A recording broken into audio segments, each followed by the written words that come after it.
ನಮಸ್ತೆ ವೀಕ್ಷಕರೇ, ಮಾರ್ನಿಂಗ್ ಸಮಾಚಾರಕ್ಕೆ ಸ್ವಾಗತ. ನಾನು ತೇಜಸ್ವಿನಿ. ಮೊದಲಿಗೆ ಈ ಕ್ಷಣದ ಹೆಡ್ಲೈನ್ಸ್.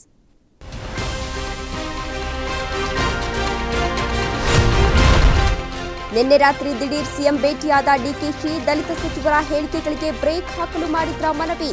ಕುತೂಹಲ ಕೆರಳಿಸಿದ ಸಿದ್ದು ಡಿಸಿಎಂ ಭೇಟಿ. ಕಾಂಗ್ರೆಸ್ನಲ್ಲಿ ನಾನಾ ನೀನಾ ಪಾಲಿಟಿಕ್ಸ್, ಡಿಕೆಶಿ ಮಾದರಿಯಲ್ಲೇ ಒನ್ ಮ್ಯಾನ್ ಟೂ ಪೋಸ್ಟ್ಗೆ ದಲಿತ ಸಚಿವರ ಡಿಮ್ಯಾಂಡ್. ಇಕ್ಕಟ್ಟಿಗೆ ಸಿಲುಕಿದ ಹೈಕಮಾಂಡ್. ಜೆಡಿಎಸ್ ನಾಯಕತ್ವ ವಹಿಸಲು ಸಿದ್ಧತೆ ಆರಂಭಿಸಿದ್ರ ನಿಖಿಲ್, ಪಕ್ಷದ ಕಾರ್ಯಕರ್ತರು ಮುಖಂಡರ ಮನಗೆಲ್ಲಲು ಸರ್ಕಸ್. ಸದ್ದಿಲ್ಲದೆ ರಾಜ್ಯದಾದ್ಯಂತ ಪ್ರವಾಸ ಶುರು. ಜನಾಕ್ರೋಶಕ್ಕೂ ಮಣಿಯದ ನಮ್ಮ ಮೆಟ್ರೋ, ಪ್ರಯಾಣಿಕರ ಮೂಗಿಗೆ ತುಪ್ಪ ಸವರಿದ ಬಿಎಂಆರ್ಸಿಎಲ್. ಶೀಘ್ರದಲ್ಲೇ ಎಚ್ಚೆತ್ತು ಟಿಕೆಟ್ ರೇಟ್ ಇಳಿಸ್ತಾರ ಆಫೀಸರ್ಸ್. ಸ್ಯಾಂಡಲ್ವುಡ್ನಲ್ಲಿ ಡಾಲಿ ಧನ್ಯತಾ ಮದುವೆ ಸಂಭ್ರಮ. ನಾಳೆ ಮೈಸೂರಲ್ಲಿ ಅದ್ದೂರಿ ರಿಸೆಪ್ಷನ್. ವಸ್ತು ಪ್ರದರ್ಶನ ಆವರಣದಲ್ಲಿ ಜೈಪುರ ಪ್ಯಾಲೇಸ್ ಮಾದರಿ ಸೆಟ್.